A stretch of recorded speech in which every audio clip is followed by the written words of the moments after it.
we'll have to do a little study at first about the grid lines.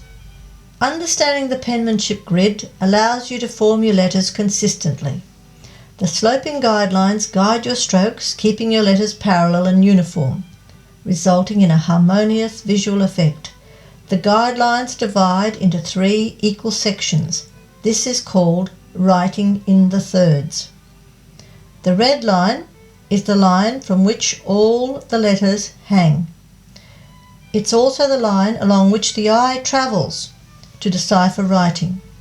The dotted line is the line upon which the letters sit. Take some time to see how this applies to each letter. This is a spatial awareness exercise. It is not about your choice of a writing style.